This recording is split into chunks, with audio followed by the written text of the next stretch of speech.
Breaking news po mga kababayan. Ito na po ang nagbabagang mga balita. Dito po sa investigasyon sa Kongreso ay muntik magkabanatan at magkaputukan dahil po dito sa mga pasabog ni Toby Chanco. Itong ginagawa po ng Kongreso na pag-iimbestiga sa kanilang mga sarili, tinawag na moro-moro ni Mayor Magalong. Halata naman kasi mga kababayan na may pinagtatakpan. Dito po, panoorin po natin ang video kung saan muntik na pong magkasuntukan itong si Toby Chanco ni Abante at nitong teritoryon na, naku po, dito nyo malalaman mga kababayan bakit tila may pinagtatakpan dito. Saldico, nais pong ipatawag agad ni Toby Chanco. Yun nga lang itong si Abante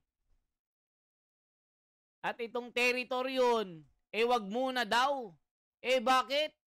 Kung gusto natin makakuha agad ng mga impormasyon, isali agad si Toby Chanco.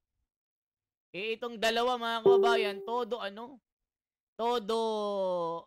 deny. Bakit kaya? Anong dahilan nila? Ito po, panoorin nyo po. Kaya tinawag ito na moro-moro. Kaya walang nanonood sa kanila. Ay, nako po mga kababayan. Alam nyo naman ang Kongreso. Nandyan po mga congressman na may-ari ng mga kontraktor. Isa na po dyan yung SunWest na pagmamay-ari ni Saldico na isang bilyonaryo. Napatay yung kanyang pamangkin. May sariling eroplano. Hala ka. Grabe na. Ito po. Ito po yung listahan ng invited resource persons. Hindi po ba natin inimbitahan si Mayor Benji Magalong? Not for this hearing, Your Honor. Pero iimbitahan po ba siya sa susunod na pagdinig? At the future hearing? Hindi, sa next hearing? We have to discuss it.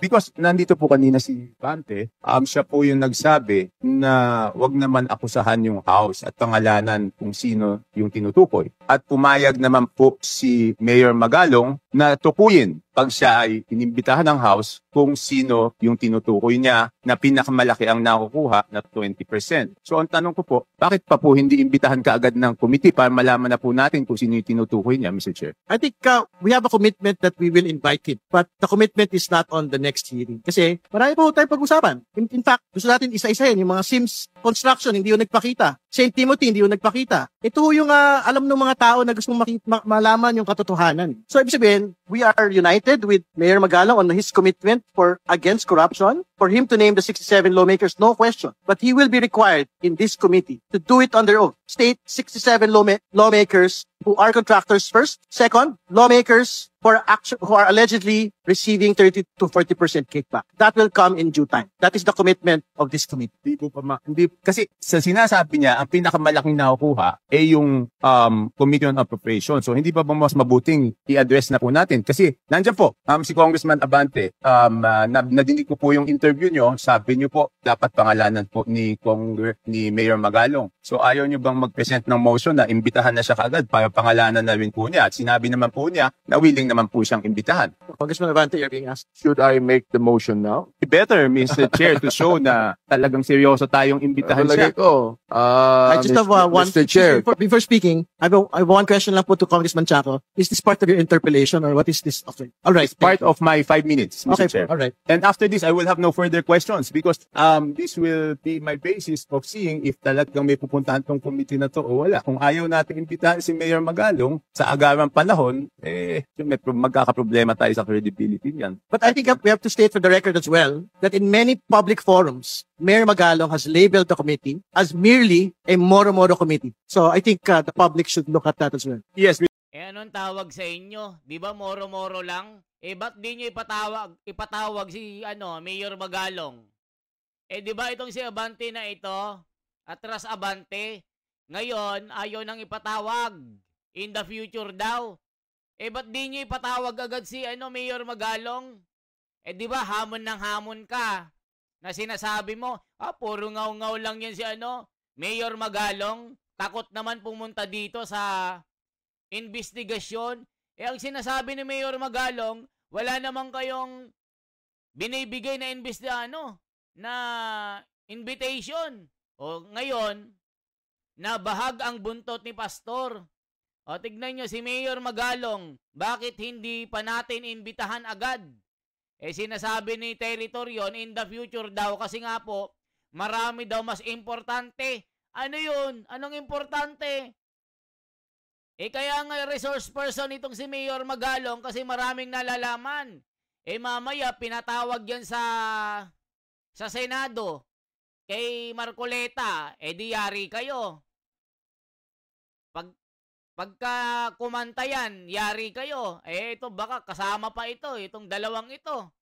Ituloy pa natin. Nako po, kaya tinawag na moro-moro ito May pinagtatakpan talaga Mr. Chair, pero sinabi niya, kahit tinawag niyang moro-moro, sinabi naman niya na willing siya magpumarap, di ba? Di tingnan natin kung haharap siya pag inibitahan natin. Would you want to respond to Mr. Chair, Congressman Chanco, please? there's no problem in making a motion, but as you made a promise to me, Mr. Chair, that one day Mayor Magalong will be invited, why don't we just finish the hearing right now? We still have a lot of contractors that are waiting to be investigated, to be interpolated. So why don't we wait? Why don't we finish this first before anything else? Bakit natin ginugulo itong hearing na ito? Samantalang marami naman naghihintay dyan ng mga contractors na very much willing to be interpolated. Right. Thank you for your response. Congressman Chanco, please. No further.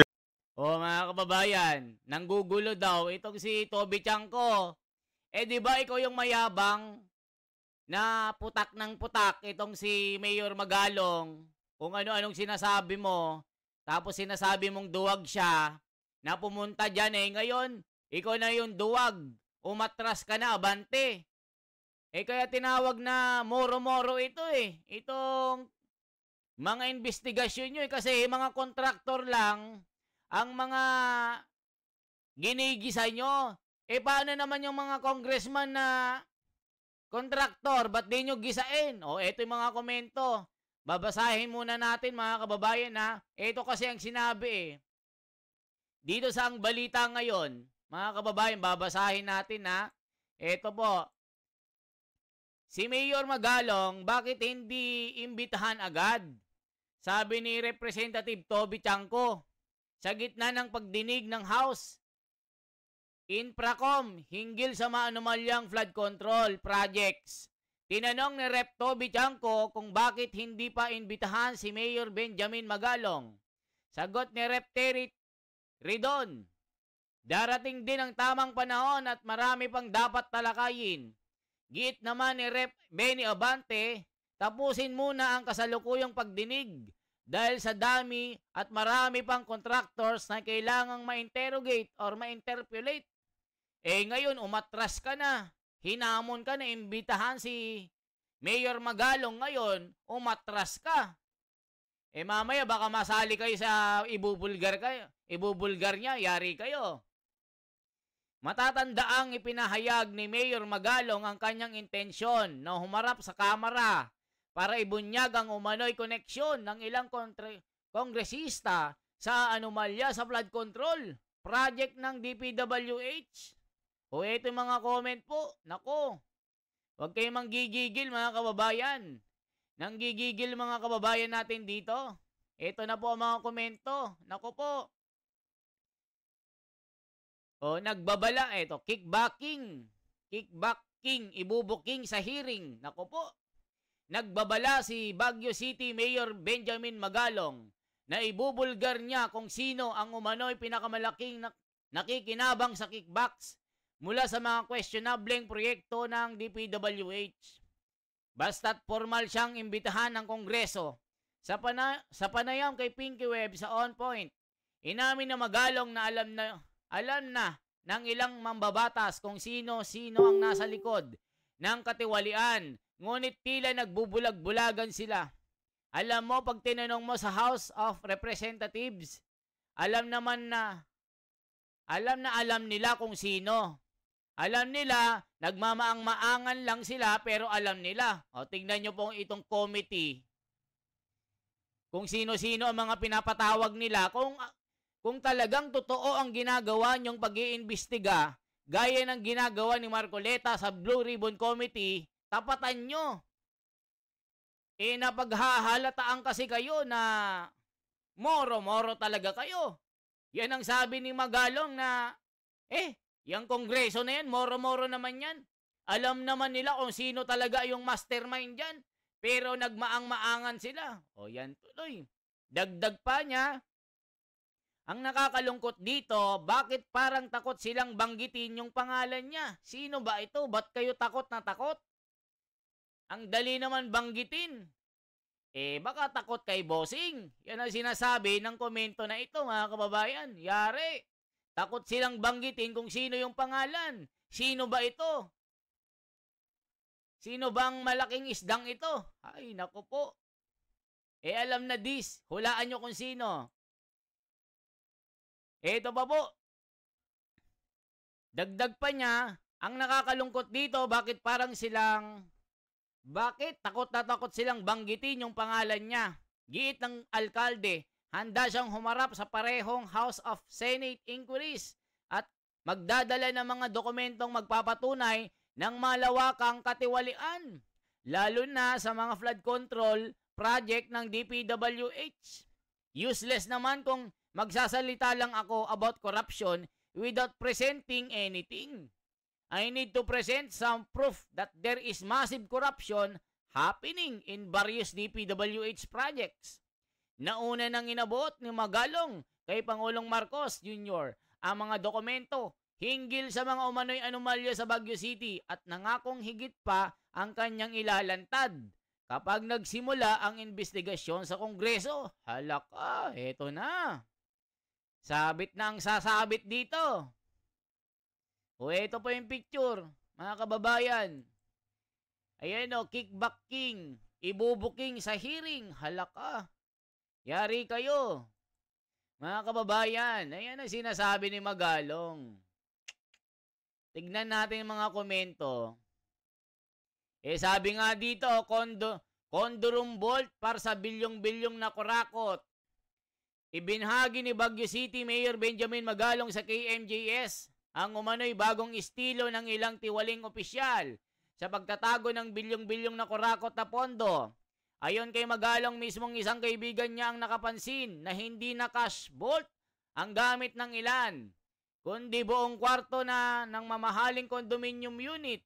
Sabi nga ng isang kaibigan ko, sa kaibigan ko lang ito, alam mo naman, minsan nahihiya na ako. Mayor, itong mga kasamahan ko, hindi na gumagamit ng cash vault. Ginagamit nila room vault. Kwarto na kasi, hindi na magkasya. Ang gagawin nila, bibili sila ng mamahaling condominium unit, 2, 3, 4 bedrooms. Tapos yung isang bedroom, i-convert nila ito ng room vault. Grabe. Binatikos ng alkalde ang garapalan at hayagang pangungurakot na anya nagiging dahilan ng kawalan ng pondo para sa mga mahalagang proyekto gaya ng paaralan, kalusugan at infrastruktura.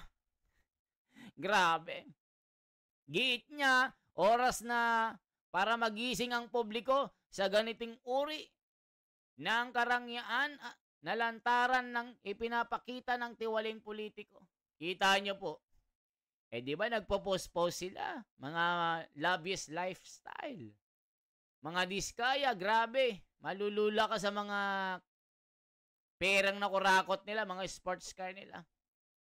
O eto po, eto yung tignan nyo po. Nakikita nyo po, condo vault sa bilyong na kurakot. Hindi na magkasya sa cash vault. Kaya dito, isang kwarto na. Ang tindi po ng corruption, mga kababayan. Mayor Magalong ibinunyag ang bagong estilo ng mga tiwali. Ito po yung interview niya kay Jessica Soho. Nakikita niyo naman yung cash vault. Sa likod, napakarami. Nagyabang daw yung isang congressman. Lasing daw. Puro sobrang yabang niya. Yung kanyang katiwala na sabi niya, kaibigan nito nakita daw talagang nalula siya sa dami ng pera. Ang tindi, mga kababayan, nakakaiyak. So dito mga kababayan, babasahin natin yung mga totoong comment. Eto po. Eto mga kababayan, nagmumura na. Ayan Tanji A. Tanji A. Tang na. Ayan, mga ano tawag dito? Mamang ina kayo. Mga kongresoman na ito, halatang ayaw umattend si Mayor Magalong kasi takot sila. Alam talaga nila ang katotohanan, kaya ayaw imbitihan. Pulos banta lang si Abante. Dapat sa Senado na lang pumunta si Mayor kasi sa Kongreso malabo siyang papuntahin. Kasi si di pa nakakapunta, sabi agad ng chairman nila, moro in visit. Tignan niyo po. Sabi ni Alan, ang gusto ng mga tao ang sinasabi ni Mayor. Takot ka lang na malaman kasi tropa mo. Kinakabahan ka na, baka kasama ka. Tignan niyo itong mga committee ng Kongreso, natatakot sila, baka kasama sila sa mga pangalan na ibubulgar ni Mayor Magalong, kaya ayaw nilang papuntahin dito sa investigasyon ng Kongreso. Maamong tupa si Comelec-elect Congressman Abante. Di tulad dati na sobrang yabang magsalita. Antayin mo ang aming mayor para mabalatang ka. Pero mas maganda talaga na tawagin na agad ng aming mayor ng magkaalaman na. Sabi ni Noel. Wilfredo, official. Bakit humahawak yan ng mataas na komite? Isa rin yan sa mga kurakot ng panahon ni Digong. Tinanggal yan dahil sa korupsyon. Si Terry Ridon, isa rin kurakot kasi ito na tinanggal ni Tatay Digong eh. Bakit humahawak yan ng mataas na komite? Tinanggal yan ni Duterte. Sabi ni Wilfredo, mukhang ayaw ni Atras Abante paharapin si Mayor Magalong. Bakit kaya? Ang pastor ba balahura? Mukhang takot lumabas si Mayor Magalong. Parang may naaamoy akong kagaguhan ni Atras Abante ay pastor na bastos pala. Sabi ni Eric Acuña. Sabi ni Bong Labong, imbitihan nyo na agad para magkaalamanan. Wag na kung sino-sino ang gusto nyo. Kasi mga tropa kasi. Mr. Chair, invite nyo na si Mayor Magalong sa mga pangalan na nabanggit niya. Mas makakapagsimula ng investigasyon at malalaman na rin ang connection sa mga kontraktor. Yan ang sinasabi ko mga kababayan kasi dito, para silang may pinagtatakpan ni mga kababayan ni. Totoo lang, ulitin natin na ito po. Ito po yung listahan ng invited resource persons. Hindi po ba natin inimbitahan si Mayor Benji Magalong? Not for this hearing, Your Honor. Pero iimbitahan po ba siya sa susunod na pagdinig? At the future hearing, Hindi, sa next hearing? we have to discuss it.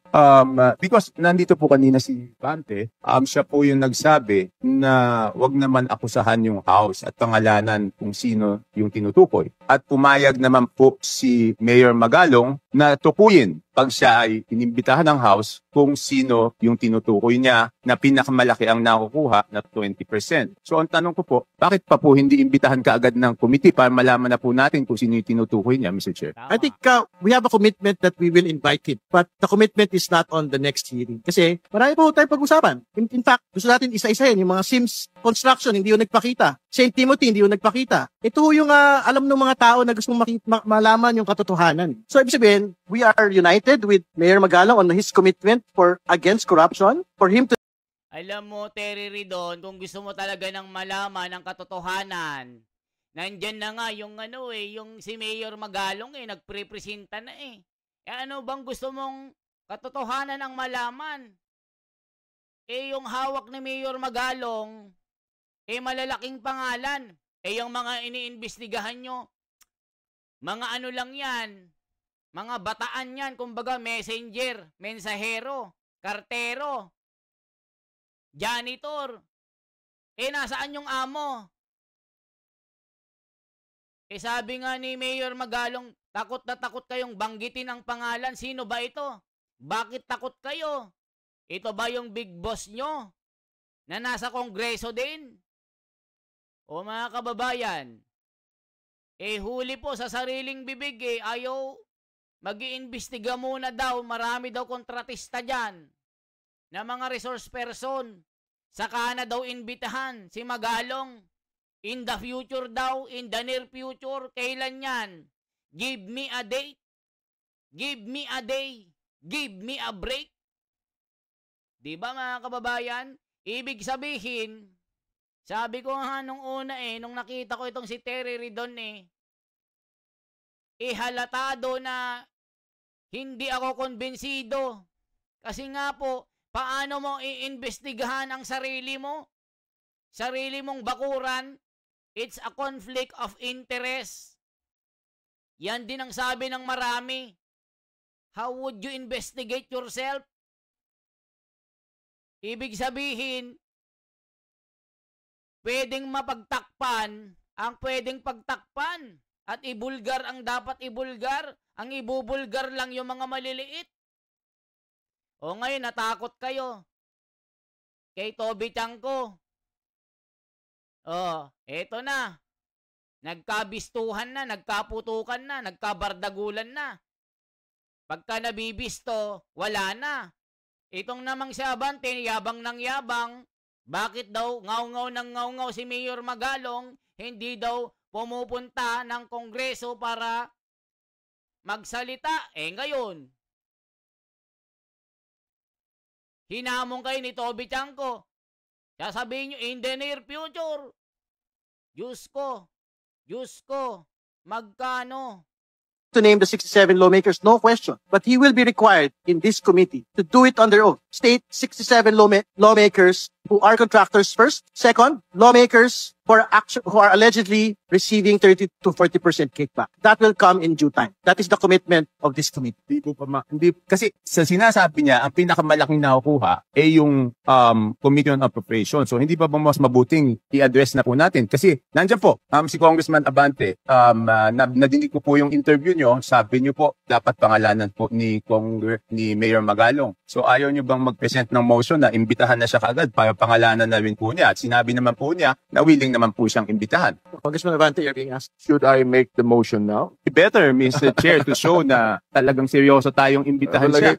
I just have one. Mr. Chair. Before speaking, I have one question lang po to Congressman Chaco. Is this part of your interpellation or what is this? Okay. All right. It's part of my 5 minutes, Mr. Okay. Chair. All right. And after this, I will have no further questions because this will be my basis of seeing if talagang may pupuntahan tong committee na to o wala. Kung ayaw natin imbitahan si Mayor Magalong sa agarang panahon, magkakaproblema tayo sa credibility niya. But I think we have to state for the record as well that in many public forums, Mayor Magalong has labeled the committee as merely a moro-moro committee. So I think the public should look at that as well. Yes, Mr. Chair. Pero gumawa na lang ng dahilan to Porque sinabi ni Mayor Magalong na moro-moro. So ibig sabihin, may dahilan ka na wag papuntahin? Ibig sabihin, takot na takot kayo na meron siyang mabulgar. Baka masama kayo sa listahan. O tignan yung mga itsura. Parang hindi mapagkakatiwalaan. Di ba mga kababayan, na itsura pa lang mukhang may ginagawa ng katarantaduhan. Di ba mga kababayan? Sinabi niya, kahit tinawag niyang moro-moro, sinabi naman niya na willing siya magpumarap, di ba? Di tingnan natin kung haharap siya pag inibitahan natin. Would you want to respond to Mr. Chair, Congressman Chaco, please? there's no problem in making a motion. But as you made a promise to me, Mr. Chair, that one day Mayor Magalong will be invited, why don't we just finish the hearing right now? We still have a lot of contractors that are waiting to be investigated, to be interpolated. So why don't we wait? Why don't we finish this first before anything else? Bakit natin ginugulo itong hearing na ito? Samantalang marami naman naghihintay dyan ng mga contractors na very much willing to be interpolated. Tignan nyo. Sinabihan mo pa si Toby Chanko na nanggugulo. Talagang bistado ka na, Abante. Atras ka ng atras. Nung pinalagang ka, umatras ka na. Abante ka ng abante nung walang pumapansin sa'yo. Ngayon, pinansin ka. Umatras ka na. Ito yung kongreso ng Ito yung kongres na nanalo, sabi ng mga netizen, ni Garcia. Laging isapak ito eh. O ano ba sabi? O tignan nyo, ito po. I check my contractors. When the president begin to list down all the contractors, and I'm so glad na wala doon sa listahan ng presidente. Palakpakan. Tuwang-tuwa. Sabi ni Pastor Abante. Sabi naman ni Pink Web, but when you say my contractors, that might be misconstrued, sir, na kayo ang pumipili ng contractors, kaibigan nyo si contractor. Sabi ni Pinky Web. Sabi naman ni Abante, nakasimangot na. Hindi po, wala akong kaibigang contractor. What a bullshit.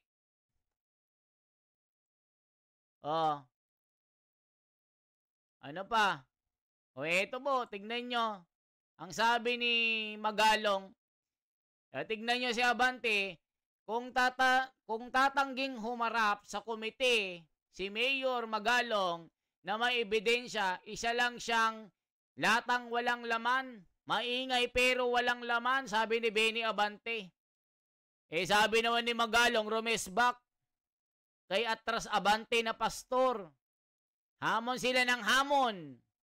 Pero wala namang pinapadalang notice sa akin. O yan, supalpal ka na Abante. Mag-resign ka na daw, sabi ni Kulas na nag-comment. Di ba? Kitang-kita, di ba? Yan ang mga sinasabi dito, ha? Ano sabi ng mga komento? Palagay ko next year pa yan si General Magalong or sa 21 Congress pa. Takot ang mga yan. Sabi ni Errol, unahin nyo si Mayor Magalong para malaman kung sino ang may malaking kickback at tuloy na tuloy or matuloy kung anong kumpanya ang nabigyan ng malaking pondo. Takot silang imbitahan si Mayor Magalong kasi maraming mapapahiya sa kanila. Sana nga mag-booking na kayo sa madla ng mga magnanakaw na buhaya, sabi ni Tara Gundag Rangan. Sabi ni Mayex, mas maganda na, ipatawag nyo na para bardagulan na. Leo po, ayaw nilang imbitahan si Mayor Magalong kasi mabubukong or mabubuking sila kung sino ang korupsyon. King sa kamera, naku po, sino hulaan nyo po mga viewers ko? Christian Kenneth, tae mo, halatang halata ka. Boy, Dila, tapos kayo, magkasama kayo sa pangalanan ni Magalong, ang tapang pa noong una. Yung isa si pastor naghamon, tapos ayaw naman ipatawag. Umakyat na mga bayag nila sa lalamunan? Tignan nyo mga kababayan. Hamon ng hamon, ng hinamon. Umatras ang dila ni Boy Dila, sabi ni Kumag 91.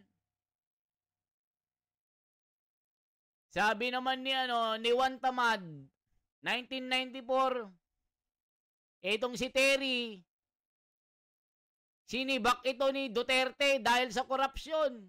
Bakit ikaw ang chairman dyan? Napupulaan ng mga ito, mga kababayan. Anong masasabi nyo? Kupal, nagsalita na hinggil sa issue ng DPWH. Yari na. Kaya mga kababayan, yan lamang po ang aking bahagi. Sana po i-like nyo, i-share nyo po, i-subscribe nyo po ang ating YouTube channel. Salamat po ng marami. I-click nyo po ang notification bell para sa everyday natin na pag-upload. Random po tayo. Sa isang araw, may 4 hanggang 6 na video. Kasi hindi natin tatantanan ito para magbigay ng information sa inyo kung ano na po ang nagaganap sa korupsyon ng flood control. Lalong-lalo na dito kay Senador Marcoleta. Ipanalangin po natin na maging ligtas pati yung mga kontraktor kasi balita, binabantaan na sila ng buhay nila kaya hindi sila makapagturo kasi may nakatingin na mata sa likod tuwing maghihiring. Grabe mga kababayan, parang pelikula po na nangyayari pala sa tunay na buhay. Yan lamang po ang aking bahagi mga kababayan. Magandang umaga sa inyong lahat.